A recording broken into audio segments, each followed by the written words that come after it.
Hi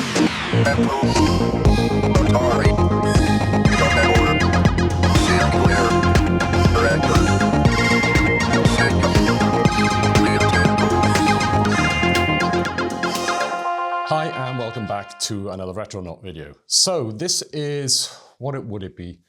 Pretty much, I suppose, the third, it's the second video in the cabin build series. There is another related video about building the tables for it. So let's call it the third video in the series. This is about the big day, the day of the cabin installation itself. We'll start off the video with a little, prelude, I suppose, where we see the delivery of the insulation foam that's actually going to go into the walls of the cabin. This was one of the economizing measures that I made. I decided that I was going to do that myself. And it wasn't just an economy, it was also an optimization. Because the company that actually built the cabin, they did offer this as a service. I felt it was overpriced. But the other issue as well was I really, really wanted to make sure that the cabin was well insulated. And as far as I was aware, with their service, they only offered 2.5 centimeter thick foam board that would actually go into the walls. And the walls actually had a 5 centimeter air gap in them. And I decided that although it was a bit of a sacrifice to the aesthetics of the cabin, I would not be using that air gap as a place where I could route wires. That was where the cabin installers actually said that very often that's where people route their wires through, because then you can have walls without any cables on them. The problem with that is, I think that's why they actually use 2.5 centimeter thick insulation, to leave a 2.5 centimeter gap for your cables to go in. So I decided to not do that. I would maximize the foam insulation that I would get into that space. And I decided that 4 centimeter thick foam board was what I would be able to fit into a 5 centimeter gap.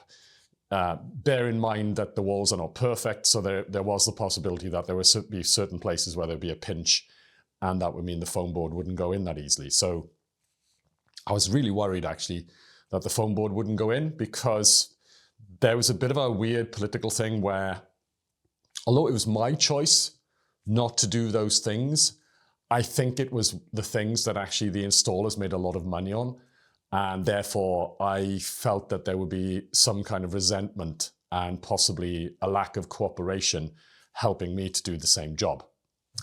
I know that sounds weird. It's my cabin, it's my choice, it's my money, but those are the politics of it.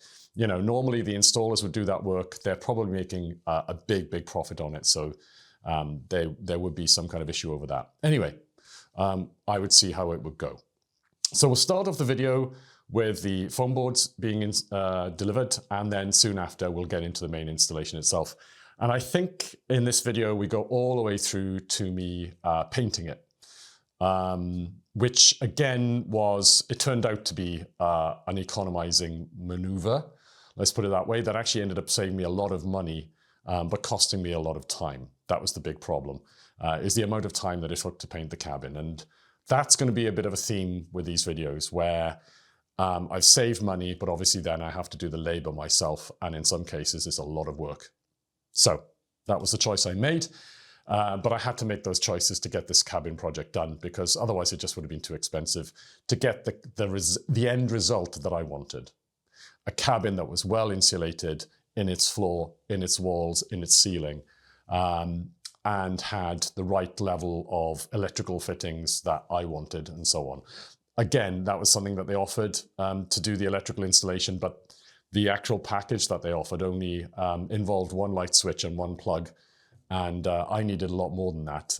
It worked out in the end to be 36 sockets. So yeah, quite a bit more than their package. And I think their electrical installation package was £800. And I felt for that price, you should be getting more than one switch and one socket. So in each case, as I said, I took on more of the work myself, or at least I would have to get workmen, tradesmen to come in, electricians to do that. But I felt it was definitely worth the extra effort to get the extra value for money that I ended up actually getting. Doesn't mean it was cheap, but it does mean that I got more for the money that I did pay in the end. Anyway, let's not delay any further. Let's get into it. And here we are with the foam boards being delivered I think it was on the Friday before the job started. But before we do that, let's have a quick word from our sponsor, PCB Way. PCB Way, where you can make your tech dreams a reality. And of course, it's Christmas right now. And that means that PCB Way has got its Christmas big sale on, where you can save up to 50% on certain deals. It's a really good time of year to sit down with a nice cup of hot chocolate and a mince pie and work on an electronics project, or put together something more complex maybe, using CNC machining, 3D printing, and so on. PCB Way, of course, can supply raw boards where you can make everything yourself, or they can pre-assemble the boards for you, so the choice really is yours. PCB Way really is a one-stop solution, because whether it's PCB prototyping, PCB assembly, 3D printing, or even CNC machining, PCB Way is the way. Starting with an instant quote for your PCB projects, PCB Way will leap into action, building your PCB, assembling it for you if you wish, and once it's passed their quality tests, it'll be winging its way to you in a flash. PCB Way, PCB prototyping the easy way. So it's the Thursday just before we actually assemble the cabin, and there's the delivery of the insulation, which I'm going to have to move. It's a lot less than I thought it was going to be, and at the same time it's a lot bigger. So yeah, let's get to taking this big stack apart and getting it stored in the house ready for Monday. So a quick explanation as to why I need all this Celotex, which is foam board insulation backed with silver foil on both faces. The cabin has three main areas it needs to be insulated. Number one is in the floor, and that's to stop obviously cold coming in from underneath the building. I'm planning to have underfloor heating, so that's really important that that's done well. The walls of the cabin, as you'll see a little bit later, are cavitied, which means that there's a 4.5 centimeter piece of wood, a gap of then 5.5 centimeters, and then another piece of wood, which is 4.5 centimeters. So a decent sized cavity. And what you're actually seeing here is that on top I have 6 centimeter thick boards there to go under the floor. And then the other boards, which you can see there, they're all going to go into the walls. So as soon as the cabin starts to be built, we have to have these boards cut up into pieces and ready to insert into the cavity to make sure that the walls actually have proper insulation.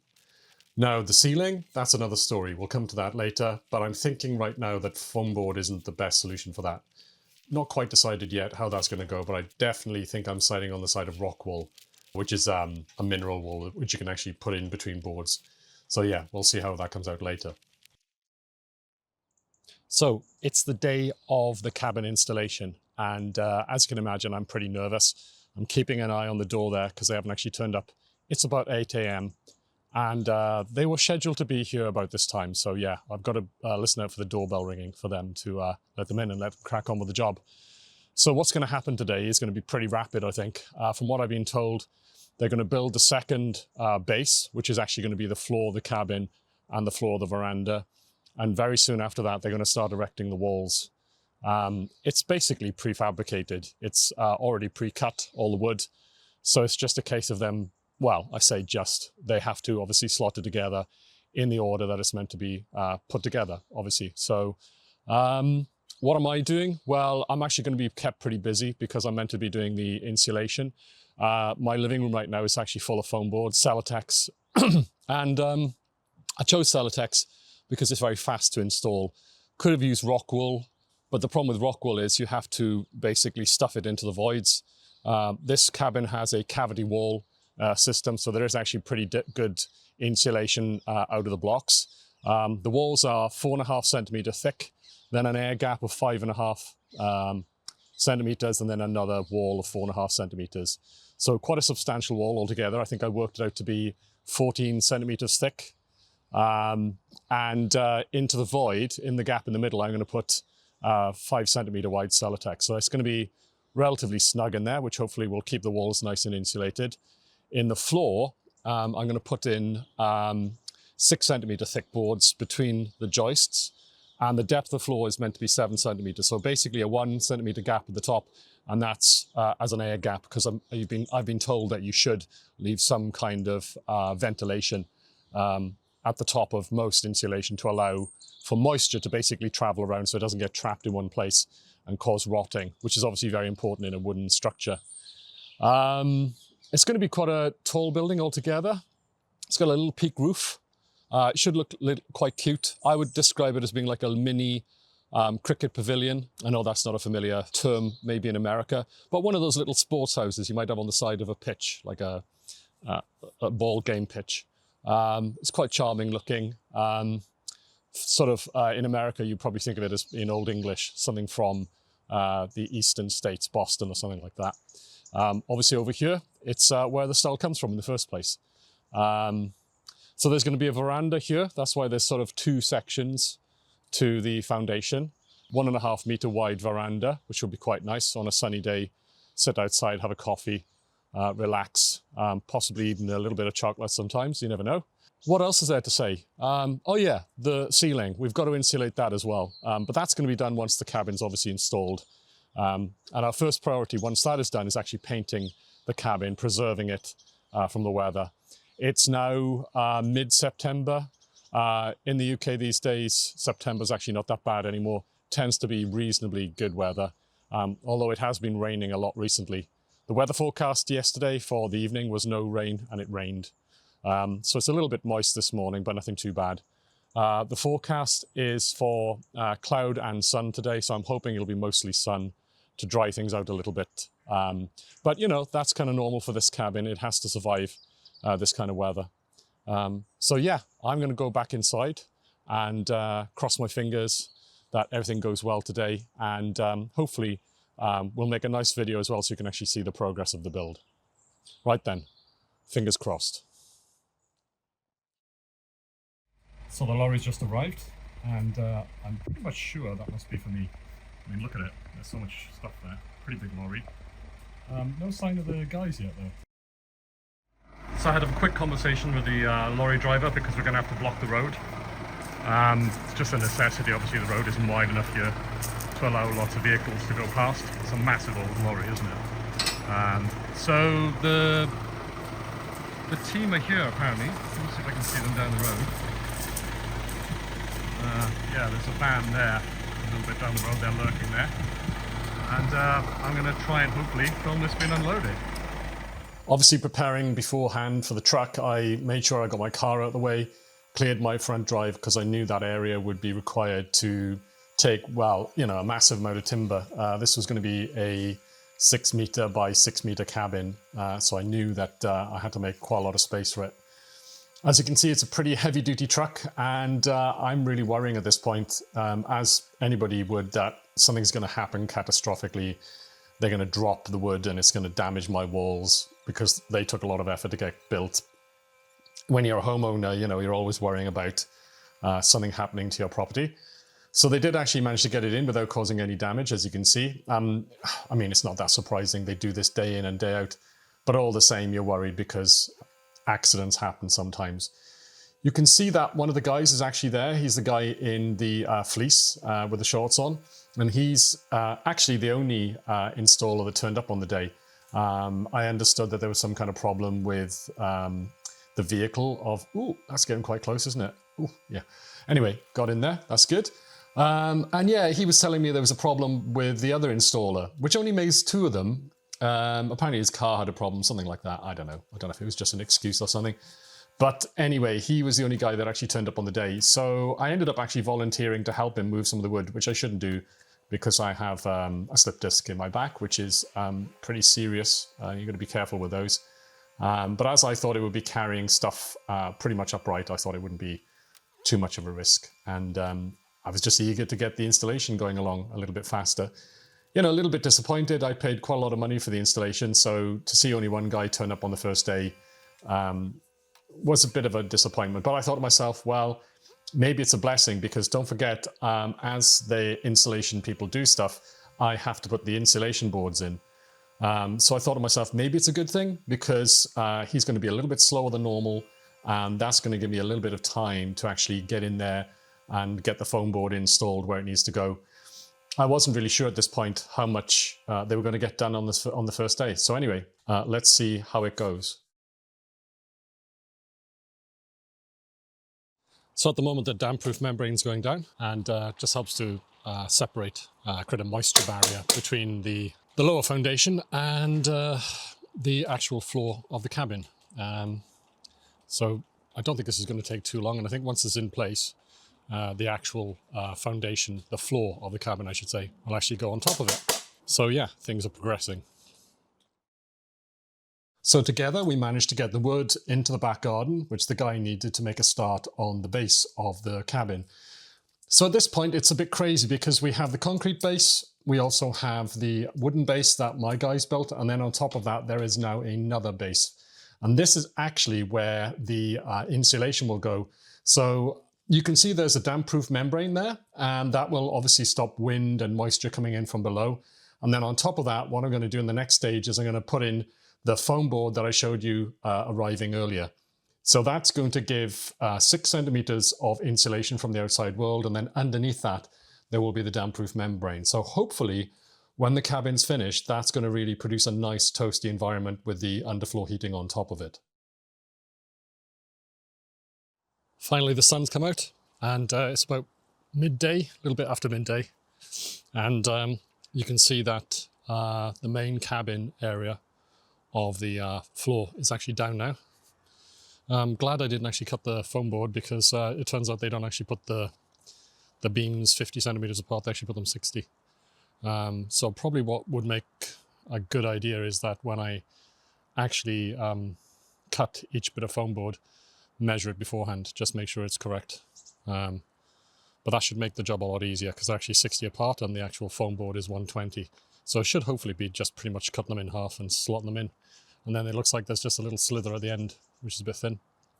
So yeah, good progress. And I'll show you a little bit more later today, or maybe tomorrow when there's more. So let me give you a quick update on where we are. So it's a bit disappointing today because only one person actually turned up to do the work, and they arrived at 9. It's more normal for for builders to kind of turn up at 8 a.m. And then he left at 2. But to be fair to the guy, he literally carried about 2 tons of wood through down to here. This is actually it racked up here, so you can imagine how tiring that was. But there we are, of course, he had to do all of that because there was nobody else here to help him. I was a little bit dubious because he said tomorrow maybe they were coming here. So this is classic building kind of shenanigans. We always get this kind of stuff. Anyway, moaning out the way, what's actually happening at the moment is I'm putting in the foam board, and it's proving to be very difficult. The reason for that is these are, the joists are actually 60 millimeters apart, 60 centimeters apart, I should say, 600 millimeters. And the foam board is 120. So it makes perfect sense, doesn't it, to cut them directly down the middle, except that the foam board isn't actually 120 centimeters, it's actually 125, maybe 128, something like that. So I'm having to measure each board exactly, and then have about pretty much a centimeter gap in between them. And if you don't do that, you get this kind of situation here. Can you see the foam is a little bit sort of bobbled up at the edge there? That's why I had to kind of force it in because there was an overhang there of some foam just in that area. But, I've never done this before. And as is often the way with these things, you get a technique going. And I'm starting to get pretty good at it now. And the main reason for that is I'm actually cutting the boards to the right size. They're actually, I think I'm cutting them to about 57. I'm making sure that I'm on the board side of the 57, so it's probably ending up being more like 56. And because of the variance of the saw, you always find that there's a couple of mil extra one way or the other, and that couple of extra mil means it won't actually fit in. So you have to give it some gap, otherwise it's just not going to fit into the space. So there we are. All I need to do now is complete this row, obviously the next row, and then there's the pieces at the end. And there's actually this one extra row here, very thin. So yeah, that's going to be fun, cutting that. But anyway, it has to be done. And then we should be good. The floor will be insulated. And the reason why I'm on a bit of a mission to do this is we have a fox that lives around here. In fact, it used to live right there in the corner where the shed used to be. And foxes like to do a few things. They like to bite things and tear them up. And I'm really worried that they would actually get to the waterproof membrane underneath the foam board and tear it up.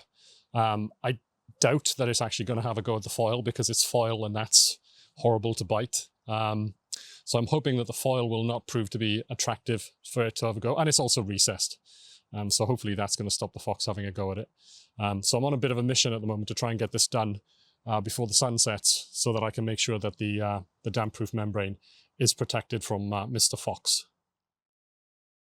So a lot more people here today, and it's amazing how quickly the walls are going up. Look at this. Let me just show you the corner here.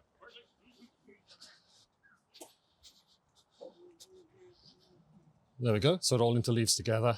The fox paid a visit last night, took a poo in the middle of the floor, which is, I take as a blessing, because the fox used to live in the corner there. So I think he's blessing the new building. And yeah, I think we're going to show the rest of this in time lapse. So let me let them carry on with the building. So yeah, I got out of the way and let them carry on. And as you can see, they're actually whizzing away, putting up the walls. And they were kind enough to discuss with me what I need to do with the foam board. You can see I'm talking about it there. And they were showing that there were spaces that need to go into the wall.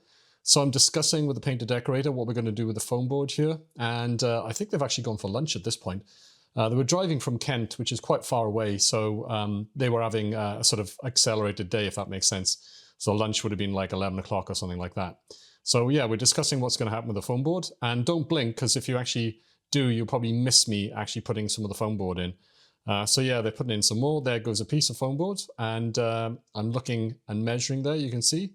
And I think in a second, I'm going to turn up and put some foam board in again. There I am. In it goes. And actually looking quite expert there in time-lapse speed. But of course, in reality, I was making up as I went along. But it turned out to be not as scary as I thought it was going to be. The foam board actually slotted in perfectly fine. No jamming. So yeah, very happy about that. So it's 11:30 on day 2. And the walls are about halfway up. And at the moment, they're working out how to do the foam board insulation, because the windows are actually pretty complex. There's lots of pieces of wood that need to go in to make it structurally sound.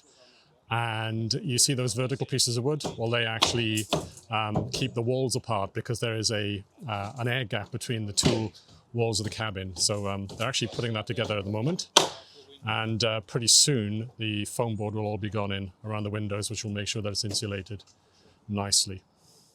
So at this point, we let them crack on again. And because they were busy at the front, we decided to go to the back. So in a second, you'll actually see the foam board going in the back. There you go. And everything was going really swimmingly until they hit a bit of a snag. So the guys are having a bit of a hiatus at the moment. I think there's a problem with a screw going into a piece of wood. So I'll just show you where we've got to. You guys got any vice grips? The roof is going up. And this is actually the roof for the veranda. And they're struggling with these pieces of wood. It's just a bit of a nightmare getting this in. Obviously, they're on precarious ladders. But I'll just show you the side of the cabin, just to give you an idea of how tall it is. There you go. And yeah, the veranda's going up, which is quite nice. And it's going to take a while for them to sort out this piece of wood, because it's just really, really tricky at the moment. So let's leave them to it for a bit. And with that problem out of the way, work continued at pace. And as you can see, we're putting in the foam board. And the veranda roof is going up. And yeah, this was pretty complex stuff in this area, because we had to cut all the foam board to the right size. And as you can see, by day's end, we were in pretty good shape. Well, that was a hard day. This is what I've got to. The cabin doesn't have a roof yet. The funny door that you can see is actually the railings from the decking, from the veranda outside. And the reason why that's like that, I actually did that. The guys working on the cabin left ages ago, about 2:30, something like that. And the reason why I've done that is because the fox this morning came in, did a poo right in the middle of the cabin on the floor, and also urinated as well. Now, I'm not annoyed about that, because that's what foxes do. They're very territorial. They will mark their territory. It sees this as a new piece of territory, so it takes a quick poo, does a bit of a pee, and it's happy. Obviously, I don't mind cleaning that up, but the other thing is it actually did chew some of the insulation on the floor as well. So I do mind that, because obviously I can't really repair that. So that's why there's that jury-rigged sort of door there to stop the fox getting in. Unless the fox can actually jump 12 foot up into the air, he's not going to get in there. So that's good. Decking is currently not finished. The railings will go on tomorrow, as well as posts on the corner to keep the roof up. And currently the roof is missing. So if I show you inside, there's no roof right now. There you go. And you can see the floor is insulated, and I'm just basically trying to keep that intact for tomorrow, so nothing dodgy happens. Yeah, so really good day altogether. Quite stressful, very hard work. It was a lot of work getting all the insulation in, but it is in now. And the only thing I'm going to do is tomorrow, before the guys start, I'm going to put some rock wool at the top of these walls. Because if you can imagine there's a gap in the walls, and I put the foam board a little bit down because they recommended it's like 4 centimeters less than the height of the walls to allow for shrinkage, because wood increases in size and decreases in size depending on the season. Now, rock wool is very compressible. So I'm going to put rock wool along the top of there just to make sure I get the most out of the insulation that I've done. And I bought some rock wool specifically today to do that. So just a bit too tired now to do that right now. So that's the first thing I'm going to do tomorrow, is actually put some rock wool in there. But yeah, really happy. Obviously, there's a good day's worth left of work to do. And tomorrow, what I'm going to do most of the time is try and keep out of the guys' way, let them get on with it. And I'm going to go off with our painter and decorator and try and buy the preservative to actually preserve the wood. That's the first thing we need to do in terms of getting the cabin ready to use. And maybe if we have time as well, we might be able to go off and get some paint as well. That'd be good if we could actually get the paint and the preservative. So that's the plan for tomorrow. But right now, super hungry, super tired, need to go off and have a rest and eat and relax and get ready for tomorrow. So on day 3, a different subset of guys turned up. And at this point, as you can see, the veranda still needed quite a lot of work. There was no roof at this point and the door was missing. And you can see they're propping up the veranda there because it was sagging a little bit, you know, it needed support. The posts were in there on the corner, but there were actually 2 posts, and you can see them going in now in the center to hold up the center point as well. You'll notice as they're working away that the back of the cabin is starting to get darker and darker, and that's because the boards are actually going on the roof to get the roof in there. So pretty exciting at this point. The door went in, and the cabin is really starting to look like what it would be when it was finished. You've got the veranda in there, the railings are in there, and you can see, if you look inside again, that the interior is getting darker and darker. There we go, you can see the light disappearing, and the roof is pretty much complete now. And at this point, you can imagine I was standing around watching this and really being very happy about what I was seeing, because it was becoming obvious that this was going to be a great space to carry out the Retronaut videos in future. So the cabin was completed yesterday, and we immediately started working on preserving it. So we bought a wood preservative, which is currently inside the cabin. And I was just trying to basically protect it from the fox, because the fox does love to have a chew of anything that's left out kind of randomly. So you never know if he's going to attack something. So the wood preservative turned out to be very difficult to work with because it's actually completely transparent. So you spray it onto the wood, and because it's solvent based, it doesn't sink in. It doesn't cause the wood to change color. So you can't really tell where you've actually sprayed the stuff. So I'm going to rely on my painter decorator friend Carl to actually do that, because he's got a better eye for it.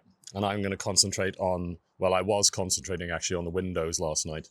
And today I think I'm going to do the door. Then I need to slip off, or maybe even slip off straight away, and get the paint. So the plan, and the reason why I need paint is, even with the wood preservative, you know, this will get so much weather on it, rain and snow and whatever in the winter. It needs protection from that. So it's actually a good idea to paint it. So if you can see over there, there's a little sort of shed. I'm going to go for something a little bit like that, a kind of warm gray.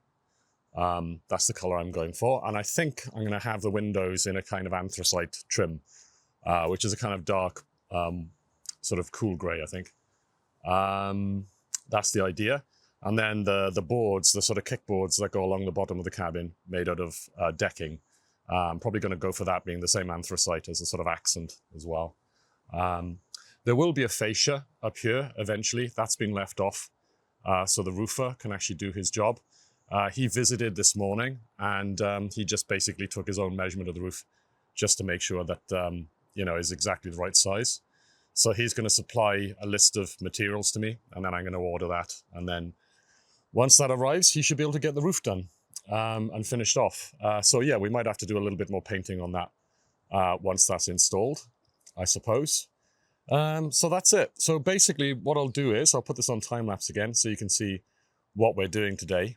And you'll see me dipping in and out. But like I said, I have to go off and get the paint.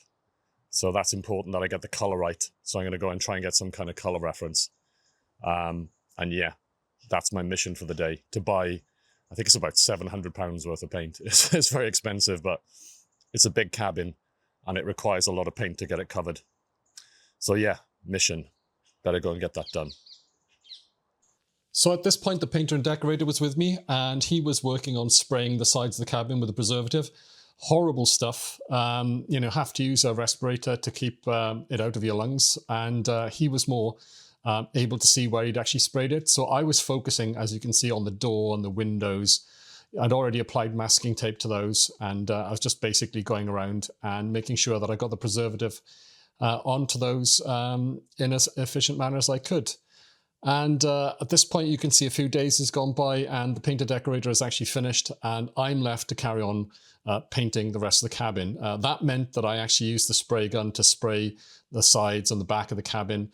And don't forget that every surface has to be painted twice, with wood preservative and with paint. So yeah, very, very laborious. And that's why it's actually quite expensive for the paint, because it's not cheap paint, it's external paint, and on top of that, you need a lot of it because everything has to go on twice.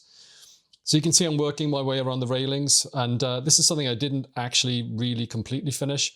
Managed to do the exterior of the cabin, focused on the areas that would be getting the weather over the winter, which was very quickly approaching. But I did actually manage to get all of the outside of the cabin painted twice. So I was very happy with that. And as time passed on, the roof has turned up, and you can see here, I've actually managed to paint pretty much the entire front of the cabin. And as you can see at this point, I'm actually painting the ceiling, and the roofers are working above me. Nice guys, really got on with them. It was nice having a chat with them while they were working. But obviously I had to focus on painting the interior ceiling of the veranda. And yeah, the system they were using is a kind of concrete tile. It's sort of concrete mixed with plastic. So it has a very strong plastic feel to it, but it also feels a little bit like stone. And I've been assured that this is a solution that's been used widely. And another option is a sort of rubbery tile. But I thought that this solution sounded better.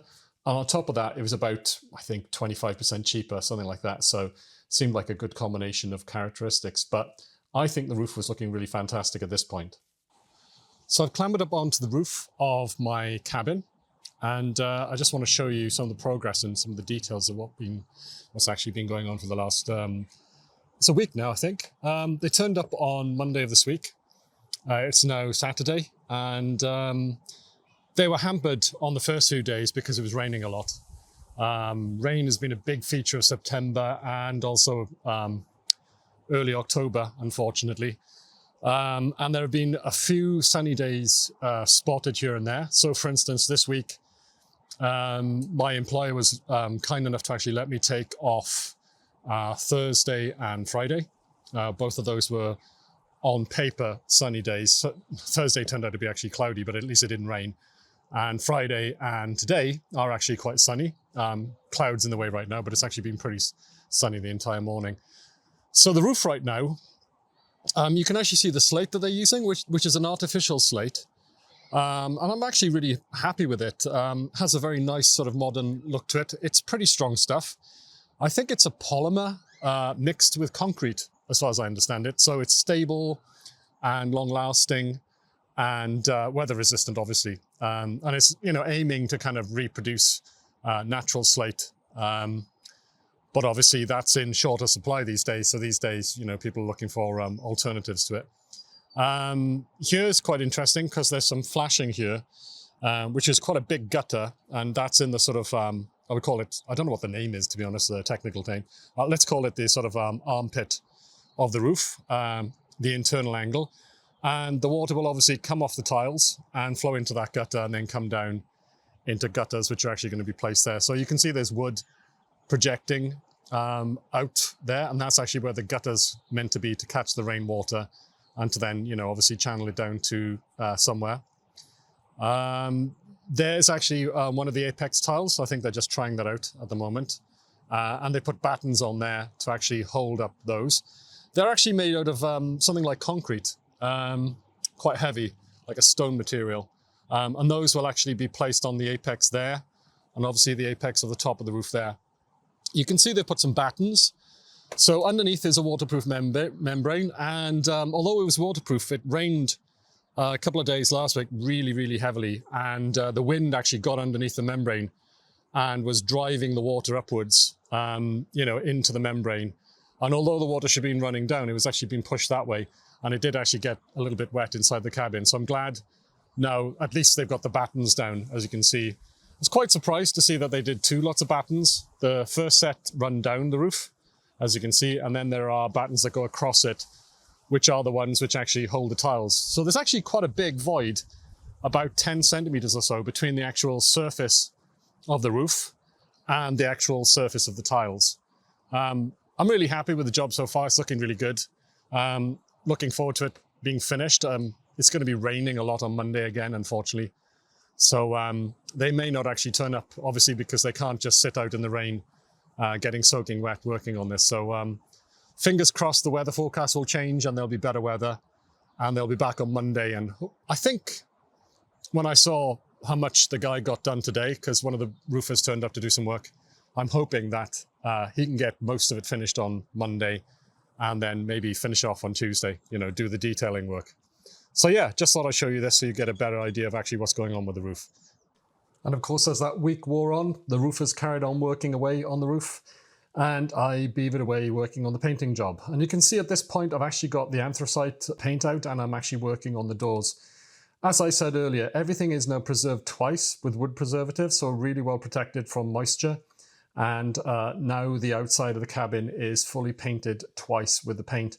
And now I had to do the same thing with the doors and the windows. And I discovered at this point what an absolute universe of pain windows and doors are. There's just so many different parts of it. And even once you've got them painted, you take off the masking tape and you discover that the paint has run into certain places where it shouldn't, and hasn't gone in other places.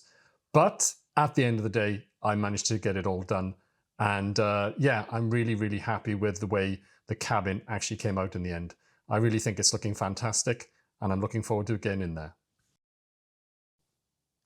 And there we go. The cabin is built and painted and has a roof, but still requires more work at this point. And we'll be looking at that work in future videos.